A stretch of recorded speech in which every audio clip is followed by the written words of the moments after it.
Joseph McCarthy died in 1957.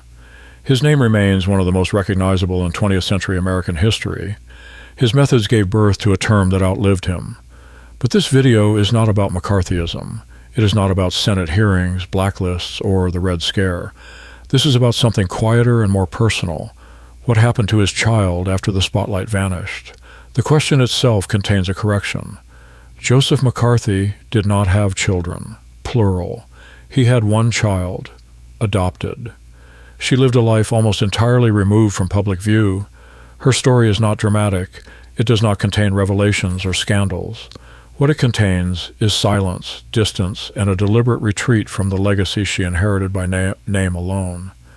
This video will reconstruct as completely as possible the life of Tierney Elizabeth McCarthy, from birth to death, including her family, her descendants, and the long-term historical consequences of her existence.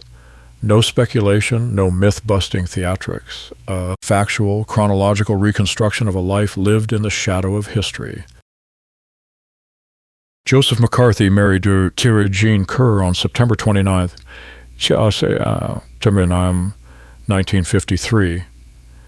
Kerr had worked as a researcher on his staff since 1947. The marriage took place at St. Matthew's Cathedral in Washington, D.C., with a small group of attendees.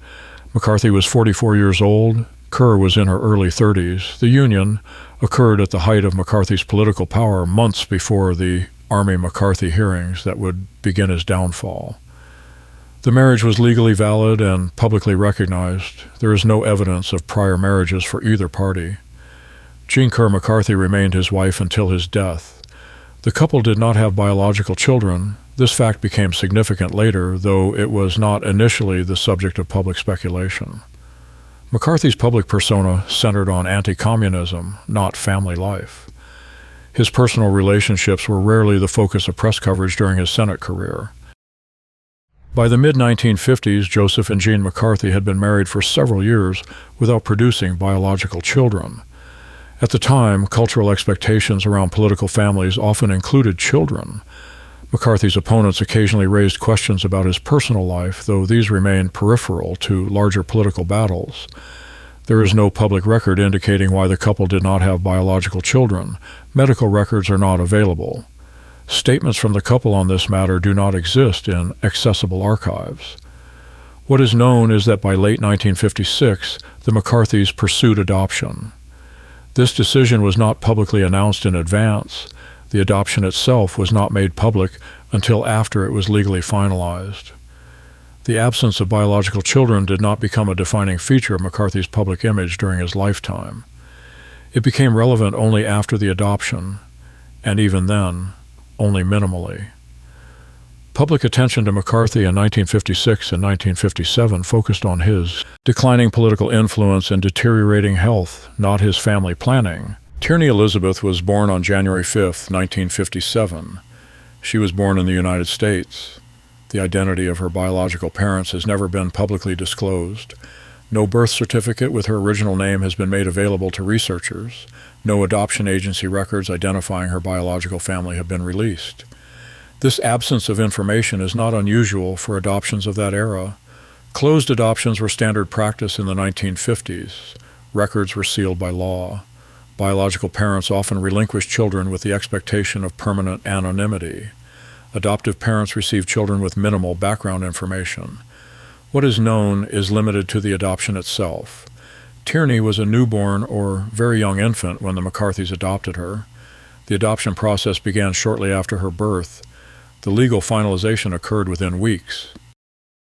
Joseph and Jean McCarthy legally adopted Tierney Elizabeth on January 5, 1957, the same day as her recorded birth. This suggests the adoption was arranged in advance and finalized immediately.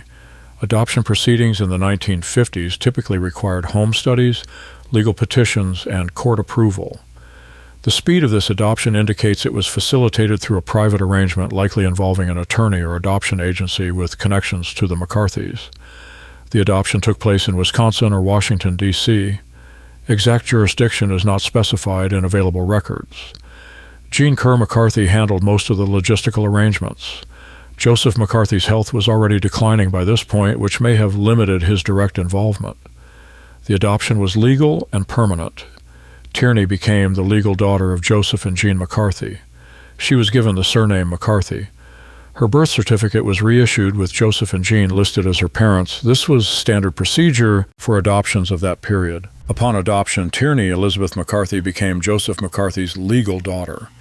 She inherited all rights and responsibilities associated with that status. She was entitled to inherit from his estate. She carried his name. She became part of his official family record. This legal status was permanent and irrevocable.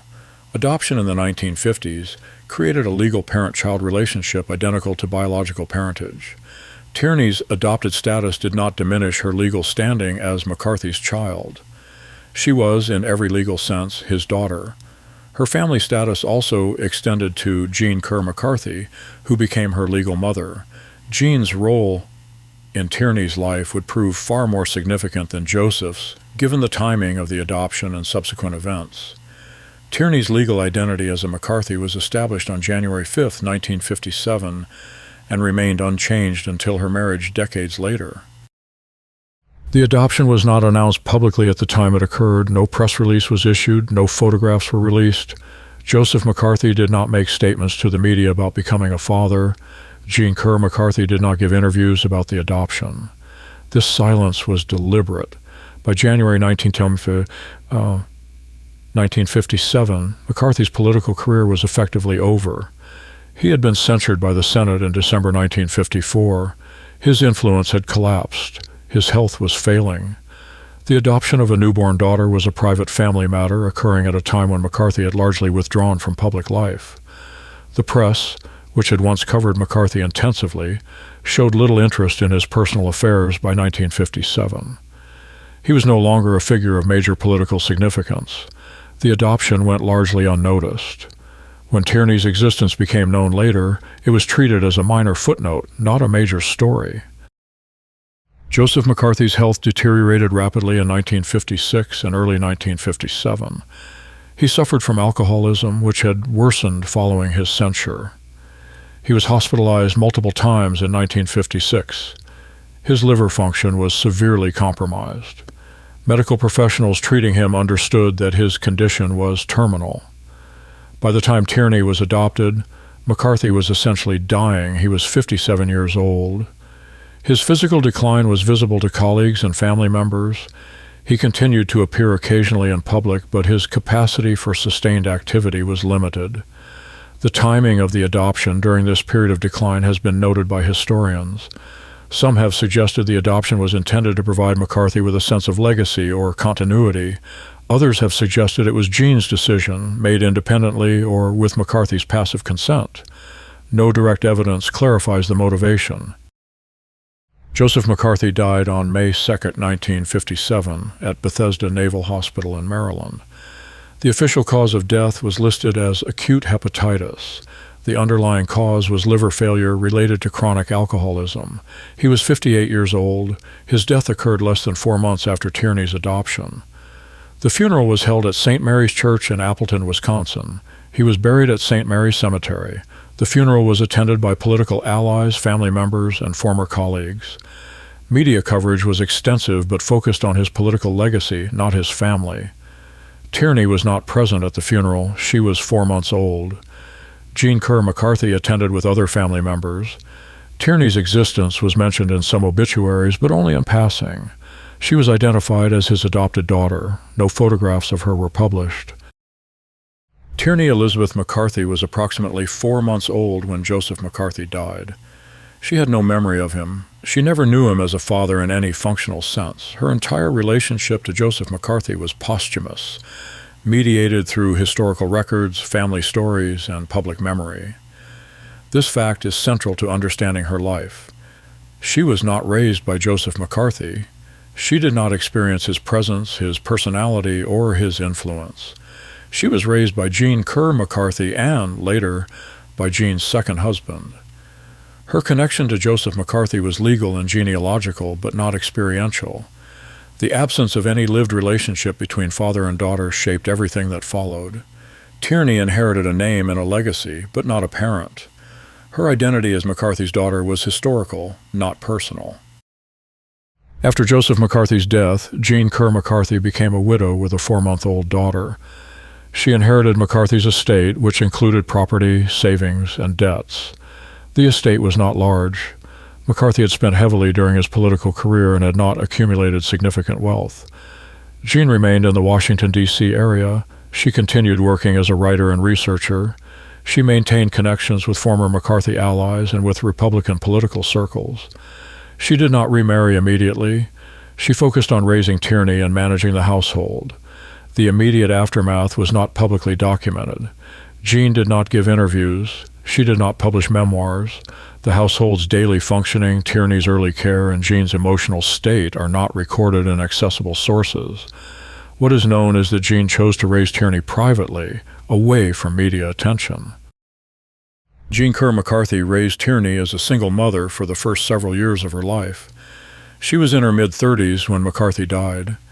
She had professional experience and political connections, but she was not independently wealthy.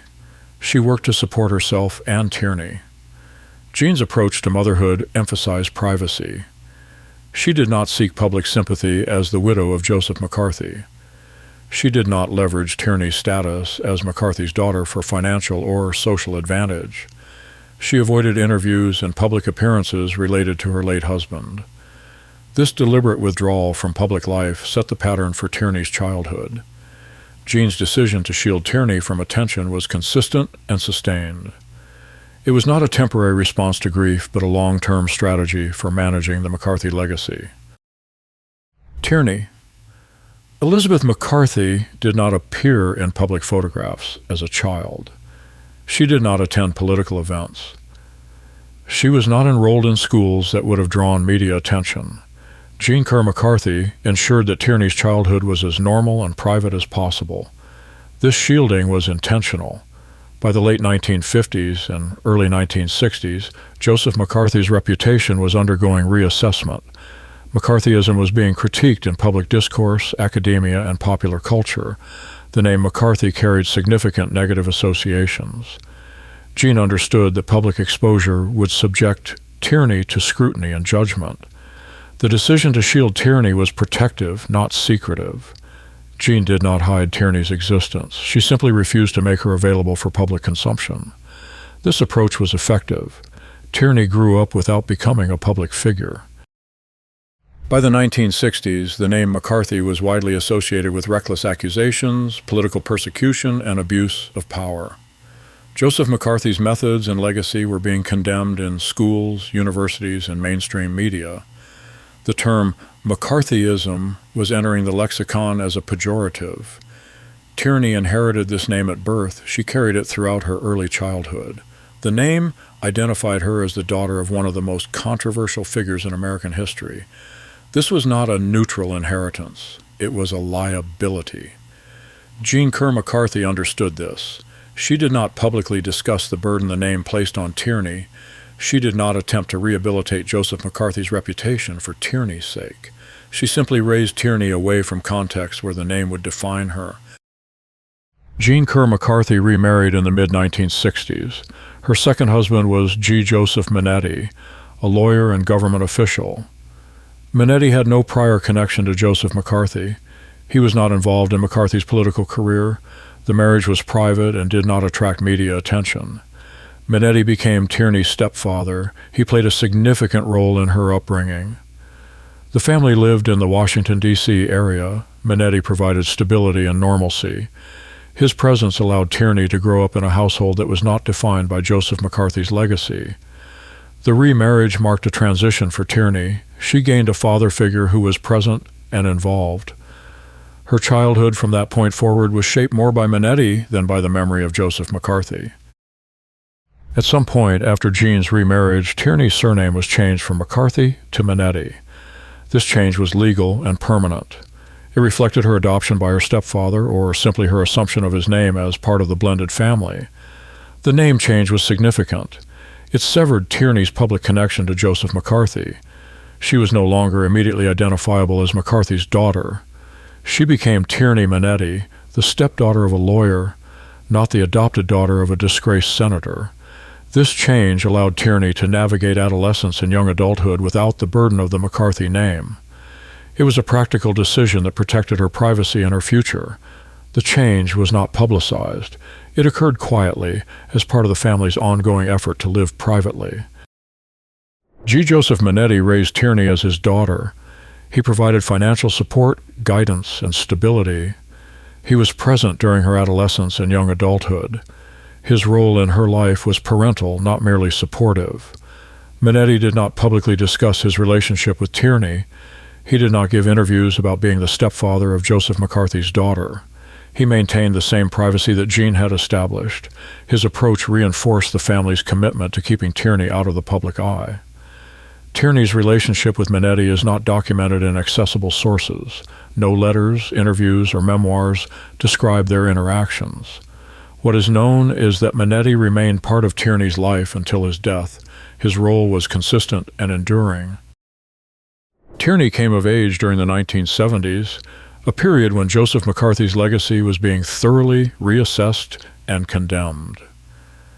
The Vietnam War era brought renewed focus on government overreach and abuse of power. McCarthyism was frequently cited as a historical precedent for contemporary injustices. Tierney was aware of her connection to Joseph McCarthy, but she experienced it from a distance. She was not Joseph McCarthy's daughter in any functional sense. She was Tierney Manetti, growing up in a stable household. Her connection to McCarthy was historical, not personal. The reassessment of McCarthyism in the 1970s did not directly affect Tierney's daily life. She was not interviewed by historians. She was not asked to comment on her father's legacy. She remained outside the public conversation about McCarthyism. Tierney did not attend schools that would have attracted media attention. She was not enrolled in elite preparatory schools or prestigious universities that might have publicized her connection to Joseph McCarthy. Her educational path was private and unremarkable. This absence from elite pipelines suggests a deliberate choice by Jean and G. Joseph Manetti. They did not seek social or professional advantage through Tierney's connection to McCarthy. They raised her to live independently of that legacy. Tierney's educational background is not documented in publicly accessible sources. No school records, yearbooks, or alumni directories identify her. This absence is consistent with the family's commitment to privacy. Educational records from Tierney's childhood and adolescence are not public because she did not attend institutions that publicize alumni information, or because her records are protected by privacy laws, or because she attended schools under the name Manetti rather than McCarthy.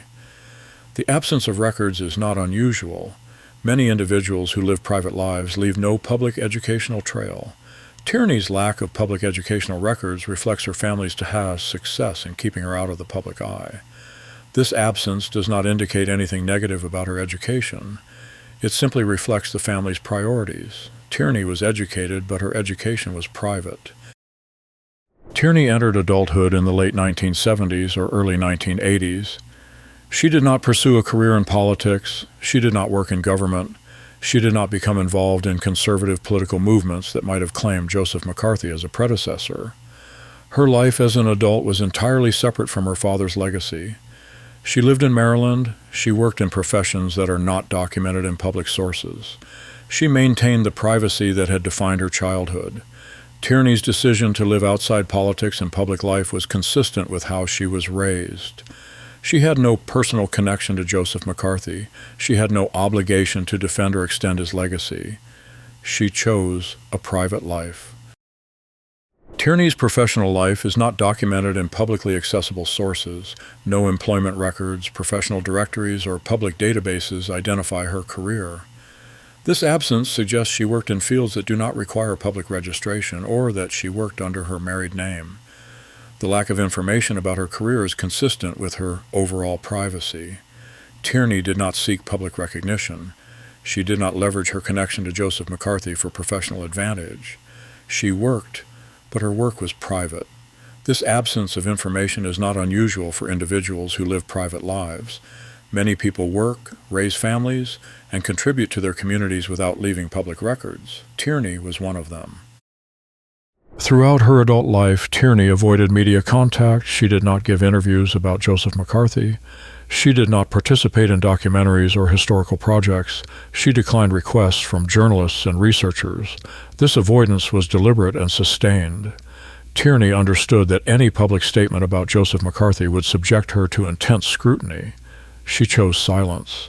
This choice was consistent with the values her mother and stepfather had instilled in her. Tierney's silence was not evasive. It was protective. She had nothing to gain from public discussion of her father's legacy. She had much to lose. She chose privacy. Tierney married at some point in adulthood. Her husband's surname was Grinovic. Upon marriage, she adopted this surname, becoming Tierney Grinovich. This was her third legal surname following McCarthy and Manetti. The adoption of the surname Grinovich further distanced her from Joseph McCarthy. She was no longer identifiable as McCarthy's daughter through her name. She was Tierney Grinovich, a private individual living in Maryland. The marriage itself is not documented in publicly accessible sources. No wedding announcement was published. No details about her husband are available. The marriage was private, consistent with Tierney's lifelong commitment to privacy. Tierney settled in Maryland, where she lived for most of her adult life. Maryland is adjacent to Washington, D.C., where she had grown up. The location allowed her to maintain connections to the area without living in the center of political activity. Maryland provided anonymity. It was not a place where Joseph McCarthy was particularly remembered or discussed. Tierney could live there without her connection to McCarthy being a defining feature of her identity. Her decision to settle in Maryland was consistent with her broader life choices. She chose proximity without exposure. She remained connected to her roots while maintaining distance from her father's legacy. Tierney had at least one child, a daughter. This is confirmed through genealogical records and obituary information. The daughter's name is not widely publicized. Her connection to Joseph McCarthy through Tierney is documented but not prominent in public records. Tierney's experience as a mother occurred entirely outside public view. She raised her daughter privately. She did not discuss her parenting in public. She did not draw connections between her experience as McCarthy's adopted daughter and her own experience as a mother. The existence of Tierney's daughter means that Joseph McCarthy has a direct descendant, though the connection is through adoption and then through Tierney's own biological child. This descendant carries no legal or genetic connection to McCarthy, but the familial link exists. Tierney raised her daughter without reference to Joseph McCarthy's political legacy. Her daughter grew up knowing she was the granddaughter of Joseph McCarthy, but this was a historical fact, not a defining feature of her identity. Tierney's approach to motherhood mirrored how she herself had been raised. She prioritized privacy. She did not involve her daughter in public discussions of McCarthy's legacy. She allowed her daughter to develop an identity independent of that history. This approach was successful. Tierney's daughter has lived a private life. She has not become a public figure.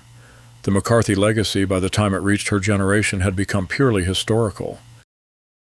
Tierney Elizabeth McCarthy never knew Joseph McCarthy. She was 4 months old when he died. She had no memories of him. She did not experience him as a father. Her entire relationship to him was posthumous. This absence defined her connection to McCarthy. She inherited a name and a legacy, but not a relationship. She was legally his daughter, but she was not raised by him. Her identity as McCarthy's daughter was historical, not personal. Tierney's posthumous relationship to McCarthy meant she had no emotional attachment to his political positions or his methods. She did not defend him. She did not repudiate him. She simply carried the legal status of being his daughter without the emotional complexity of having known him. Tierney's existence had implications for Joseph McCarthy's archival legacy. As his legal daughter and next of kin, she had rights to his papers, correspondence, and personal effects. She inherited control over aspects of his estate and his historical record. Tierney exercised this control by maintaining restrictions on certain archival materials. She did not grant interviews or provide researchers with access to private family documents. She maintained the boundaries between public history and private family life. Her stewardship of McCarthy's archival legacy was protective, not promotional. She did not work to rehabilitate his reputation. She simply maintained control over materials that were legally hers to control. Tierney's later years were spent in Maryland, living privately. She was widowed at some point, though the date and circumstances are not publicly documented. She lived with her daughter, or independently, she did not emerge into public life. Her later years were consistent with the rest of her life. She maintained privacy. She avoided media contact. She lived as an ordinary person, not as the daughter of a historical figure. There is no evidence that Tierney experienced hardship or difficulty in her later years. There is also no evidence of public recognition or achievement. She simply lived privately until her death. Tierney Elizabeth McCarthy. Grinovich died on November 23, 2020. She was 63 years old. Her death occurred in Maryland. The cause of death is not publicly documented. Her obituary was brief and did not emphasize her connection to Joseph McCarthy. It identified her as the daughter of Joseph McCarthy and John Kerr McCarthy Manetti. It noted her survivors, including her daughter. It did not discuss her father's political legacy. Tierney's death marked the end of the direct familial line from Joseph McCarthy. She was his only child. With her death, there were no longer any children of Joseph McCarthy alive. The family connection to McCarthy ended with her generation. After Tierney's death, certain restrictions on Joseph McCarthy's archival materials were lifted. As his legal heir, Tierney had maintained control over some documents and correspondence. With her death, those materials became available to researchers. The lifting of these restrictions did not result in major revelations about McCarthy's political career. The materials were personal and familial, not political. They provided insight into McCarthy's private life but did not change historical assessments of his political legacy. The availability of these materials after 2020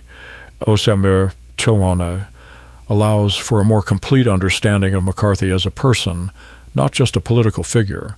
This is a direct result of Tierney's death and the end of family control over the archives.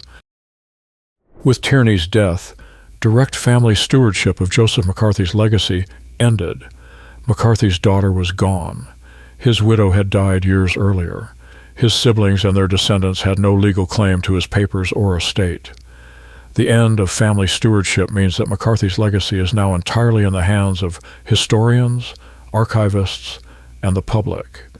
There is no family member to defend him, to contextualize him, or to maintain restrictions on access to his life. This shift is significant. It marks the transition of McCarthy from a family matter to purely historical matter. He is no longer someone's father or husband. He is only a historical figure, to be studied and debated without family intervention. Joseph McCarthy's public life was loud, polarizing, and destructive. His methods damaged careers, destroyed reputations, and contributed to a climate of fear. His name became synonymous with political persecution. His legacy is one of the most debated in American history.